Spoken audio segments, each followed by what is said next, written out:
Net income approach કરાવું છું તમને. એપ્રોચીસની થિયરી જે છે એ કમ્પ્લીટ કરાવી હતી. એપ્રોચના સમ છે એ હવે સ્ટાર્ટ કરું છું. રકમ તમને ટેલિગ્રામમાં મોકલાવી દઈશ. ડિટેલ્સ તમને આપેલી છે. જોઈએ શું? તમારું માર્કેટ વેલ્યુ ઓફ ફર્મ અને વેઇટેડ એવરેજ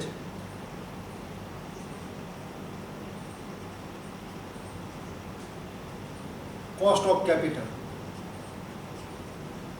આ બે વસ્તુ તમારે ફાઇન્ડ આઉટ કરવાની આવશે.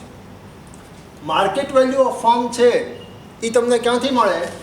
તો કે total value of all security, જેટલી સિક્યોરિટી ઇસ્યુ કરેલી હોય એનો ટોટલ તમે માર્કેટ વેલ્યુનો લઈ લો એટલે માર્કેટ વેલ્યુ ઓફ ફર્મ મળી જાય. અને weighted average cost of capital તમને કઈ રીતે મળે? તો તમારો EBIT આપેલો હશે, EBIT ડિવાઈડ બાય તમારી માર્કેટ વેલ્યુ ઓફ ફર્મ. એટલે સપોઝ તમને weighted average cost of capital find out કરવાની કીધી હોય તો તમારે માર્કેટ વેલ્યુ ઓફ ફર્મ કીધું હોય કે ન કીધું હોય એ તમારે ફાઇન્ડ આઉટ કરવું જ પડે, કારણ કે નીચે ફોર્મ્યુલામાં ડિવિઝનમાં એ લેવાનું છે એટલા માટે. ઓપરેટિંગ ઇન્કમ કે EBIT તમને રેડી આપી દીધેલો હશે. ઓર અધરવાઇઝ છે કોઈક વાર ટોટલ એસેટ આપેલી હશે અને એસેટ ઉપરનું જે રિટર્ન છે એ રિટર્ન તમને આપેલું હશે.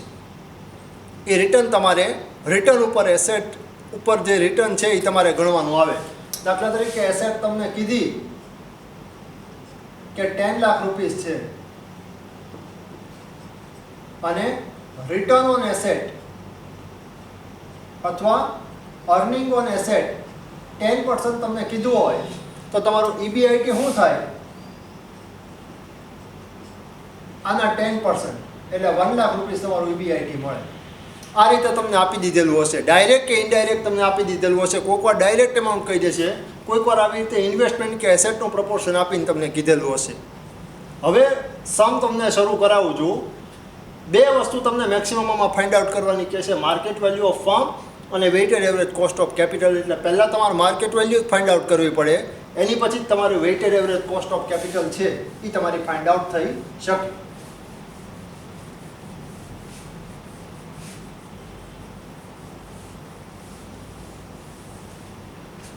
તમને આપેલું છે net operating income of A firm is ₹2 lakhs, equity capitalisation rate is 10%, firm issues 7% debentures of ₹12 lakh. From the given information find out market value of firm and weighted average cost of capital. અહીંયા જો બંને વસ્તુ તમને find out કરવાની કીધી. હવે સમનું calculation તમે જ્યારે કરો ત્યારે first of all net operating ઇન્કમથી શરૂ કરવા.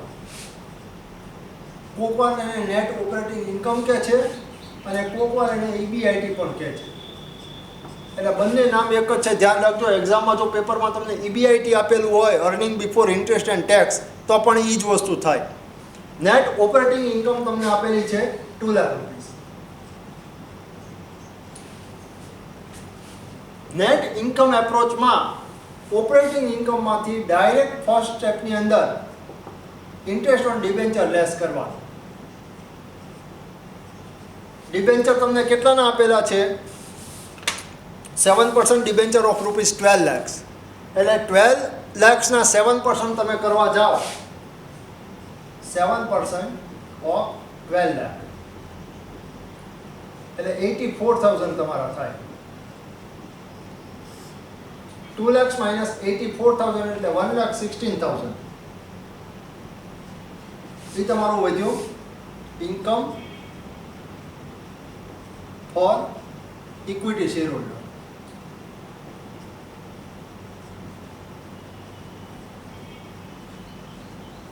શું કામ આને income for equity shareholder કહેવાય? આ તમારો પ્રોફિટ છે. પ્રોફિટમાંથી ફર્સ્ટ પ્રાયોરિટી તમને ખ્યાલ છે કોની લાગે? ડિબેન્ચર હોલ્ડરની ફર્સ્ટ પ્રાયોરિટી લાગે. એટલે ડિબેન્ચર હોલ્ડરને તમે આપી દીધા. તો હવે જે પાર્ટ વધ્યો, એઝ્યુમ કરો કે પ્રેફરન્સ શેર્સ ઇસ્યુ કરતા નથી, કારણ કે અહીંયા પ્રેફરન્સ શેરનો કોઈ ક્લેરિફિકેશન નથી. તો પછી જે પાર્ટ વધે એ કોના માટેનો વધે? ઇક્વિટી શેર હોલ્ડર માટેનો વધે. જો અહીંયા આગળ હજી તમને એ નથી કહેતો આપી દીધા છે ઇક્વિટી શેર હોલ્ડરને, પણ જે છે એ ઇક્વિટી શેર હોલ્ડર માટેનું અર્નિંગ કહેવાય. એમાંથી ડિવિડન્ડનું ડિસ્ટ્રીબ્યુશન થાય. હવે income available four equity share holder તમને 1,16,000 મળ્યું. હવે ઇક્વિટી કેપિટલાઇઝેશન રેટ તમને આપેલો છે.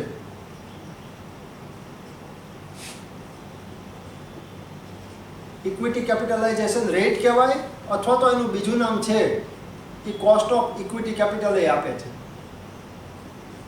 એ કેટલો તમને આપેલો છે? 10%. હવે તમને શું કીધું હતું સાવ શરૂઆતમાં કે માર્કેટ વેલ્યુ ઓફ ફર્મ તમારે ફાઇન્ડ આઉટ કરવું હોય તો બે વસ્તુ તમારી પાસે જોવે: માર્કેટ વેલ્યુ ઓફ ઇક્વિટી અને માર્કેટ વેલ્યુ ઓફ ડિબેન્ચર. કારણ કે અહીંયા બે જ સિક્યોરિટી છે, ઇક્વિટી અને ડિબેન્ચર. તો માર્કેટ વેલ્યુ ઓફ ડિબેન્ચર તમારી પાસે 12 લાખ રેડી છે. માર્કેટ વેલ્યુ ઓફ ઇક્વિટી તમારી પાસે નથી. તો માર્કેટ વેલ્યુ ઓફ ઇક્વિટી તમારે ફાઇન્ડ આઉટ કરવું હોય તો શું કરવાનું? 1,16,000 જે ઇક્વિટી શેર હોલ્ડર માટેનું અર્નિંગ હતું ને એને કેપિટલાઇઝેશન રેટથી ડિવાઈડ કરવાનું. કેપિટલાઇઝેશન રેટથી ડિવાઈડ કરવાનું એમ કહું છું, ધ્યાન રાખજો. એટલે 1,16,000 ડિવાઈડ બાય કેલ્સીમાં 10 પછી પર્સન્ટેજની સ્વિચ આપવાની. જો એ પર્સન્ટેજની સ્વિચ ન આપવા જવું હોય તો 1,16,000 ડિવાઈડ બાય 0.10 કરવાનું. એટલે 11,60,000 તમારી માર્કેટ વેલ્યુ ઓફ ઇક્વિટી આવે.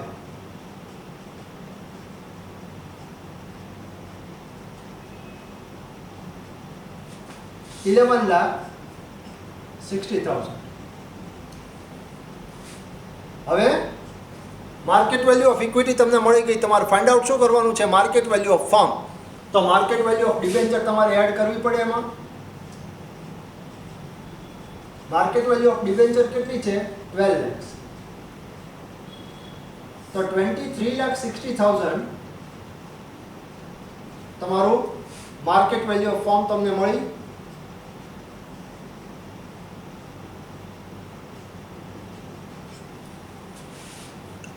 હવે એક વસ્તુ તમને ફાઇન્ડ આઉટ કરવાની કીધી હતી, મળી ગઈ. બીજી વસ્તુ તમારે શું ફાઇન્ડ આઉટ કરવાની છે? Weighted average cost of capital find out કરવાનું છે.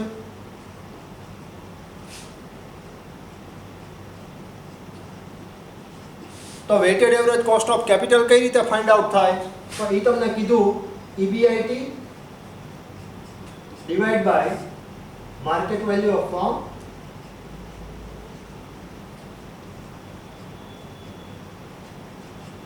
Multiplied by 100. EBIT કેટલો છે? 2 lakh.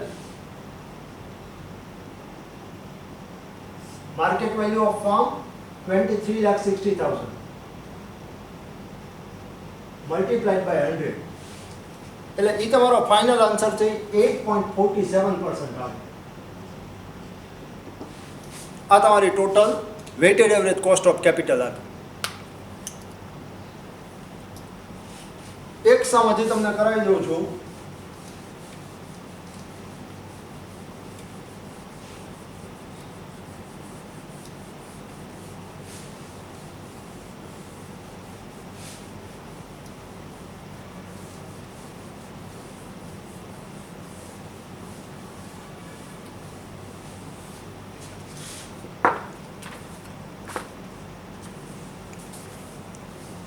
Earning before interest and tax. જો અહીંયા EBIT જ તમને કીધું. Of x limited is 80,000 rupees. Equity capitalisation rate is 10%. The capital structure of company consist of equity share of ₹10 each and 4 lakh worth 8% debentures. In this case, value of the firm and weighted average cost of capital calculation show કરવાનું છે. તો એના માટે હવે તમારે first of all શું કરવું પડે? પહેલું તમારે EBIT લેવાનું, બરોબર? EBIT કયો કે નેટ ઓપરેટિંગ ઇન્કમ કયો, બંને સરખું છે. એ કેટલું આપેલું છે? 80,000.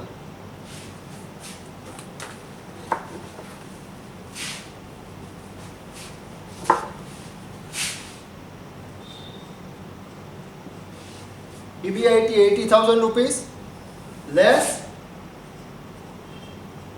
interest on debenture.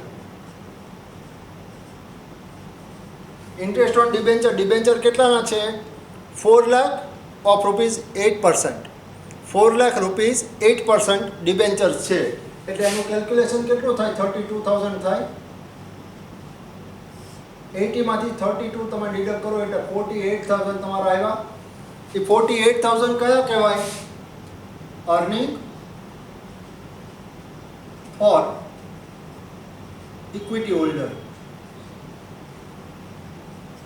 આ તમારા earning for equity shareholder થયું. અર્નિંગ ફોર ઇક્વિટી શેર હોલ્ડરને હવે તમારે શું કરવાનું છે? ઇક્વિટી કેપિટલાઇઝેશન રેટથી તમારે એને ડિવાઈડ કરવાનું. ઇક્વિટી કેપિટલાઇઝેશન રેટ અહીંયા 10% તમને કીધેલો છે.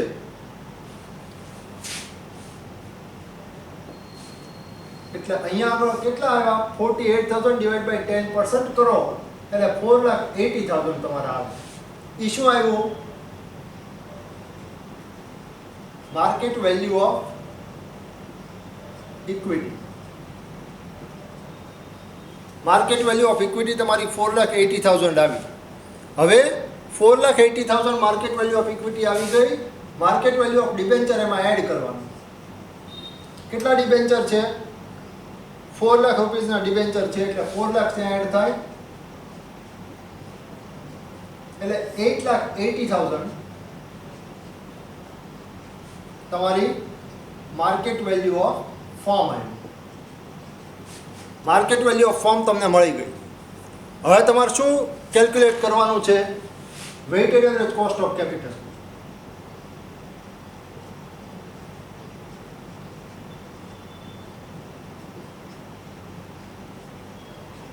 Weighted average cost of capital તમારે ફાઇન્ડ આઉટ કરવાની છે. એના માટે ફોર્મ્યુલા શું છે? EBIT divide by market value of firm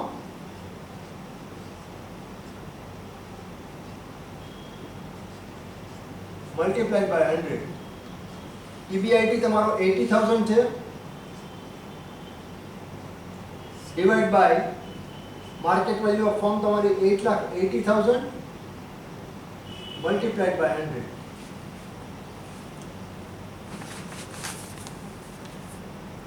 એ તમને મળી 9.9%.